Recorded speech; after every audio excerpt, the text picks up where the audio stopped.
In March 2026, George and Melody Cook invited a team of 14 volunteers from all over the United States to join them on an adventure across Cuba to support the local church and Cuban people, something they have been doing for almost 30 years.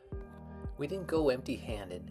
We carried 26 check bags and 14 carry-ons filled with medicine, bathroom supplies, solar-powered lights and fans, as well as electronics that are in short supply but high demand.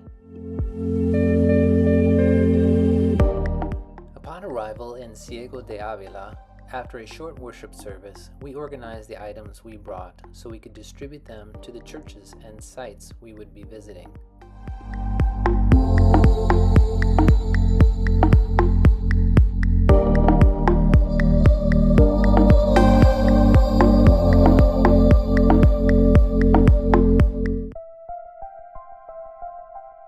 On day 2, after a wonderful breakfast and a time of fellowship, we were invited to another service. The superintendent had invited missionaries and evangelists from his district. Some had to travel hundreds of kilometers to get there. We met with 44 missionaries celebrating what God is doing in Cuba.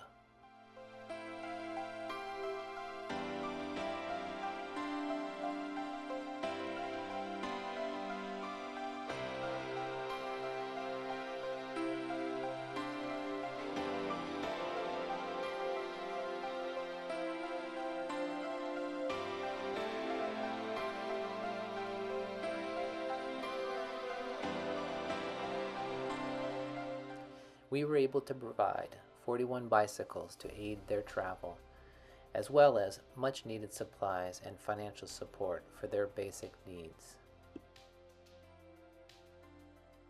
Our first stop was Iglesia Metodista de Gaspar, led by Pastora Yarira and her husband Daniel. We provided $2,000 to expand their little church to accommodate a growing congregation of 70 members.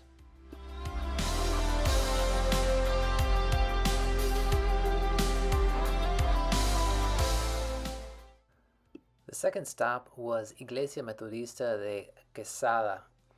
Pastor Leandro and Rosa Marie welcomed us. We felt the fuego of the Holy Spirit and provided them with $1,000 for a new sound system.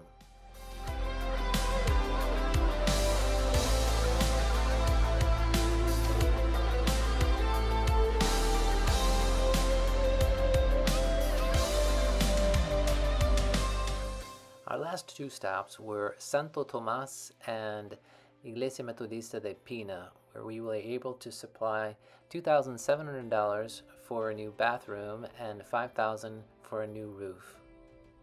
We humbly submit to you, Lord. On day 3, we gathered our things and mounted the bus to go to Sancti Spiritus, a city of about 300,000 people. At the Iglesia Metodista de Sancti Spiritus, led by Pastor Arnold and his wife Yailet, we met his leadership team and 54 of their missionaries.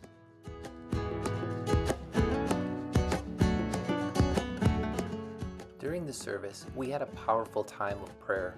We prayed over the missionaries and they prayed over us. We also heard testimonies of drug addiction overcome, sicknesses healed, and missions started in places where no church existed. To support this growth, we gave $4,000 to Pastor Raphael for housing. We also provided $2,450 for solar panels for the main church. Here we also distributed 44 more bicycles, along with several mobile phones and laptops loaded with hours of ministry resources.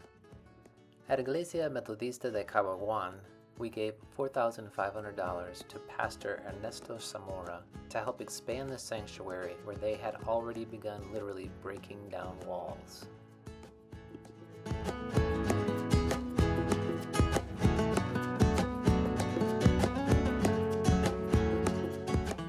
In Santa Lucia, we provided $8,000 for a new house and church, along with a suite of appliances for Pastor Arnell and Luz. In Guayo, where 110 children attended VBS last summer, we provided a laptop, projector, and $2,700 to fix a collapsing roof.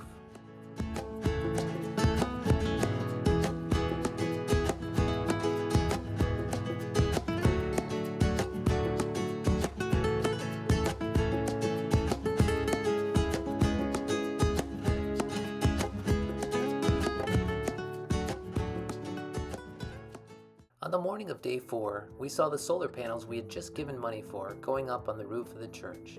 We said our goodbyes and boarded the bus once again. This was a day of travel and deep reflection. As we drove toward Mayabec, team members shared their own stories of struggle and calling, from battles with illness to legacy of family ministry.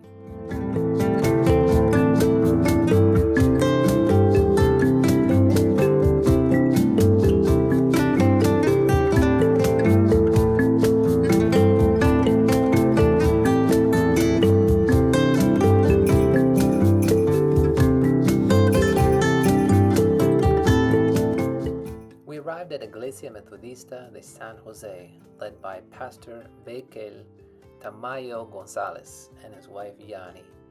We heard of miracles involving healed hands and rain for crops.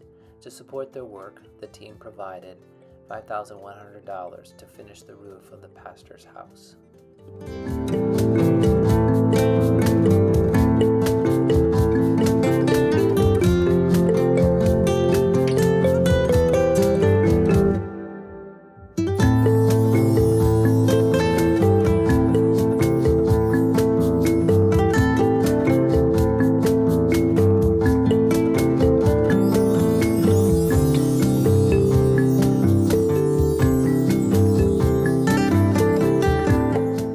Our last ministry partner, Artemisa Church, was unexpected. When we arrived in Havana, we were inspired by Pastor Quisin's testimonies and provided $7,000 to help them finish the roof and support their mission.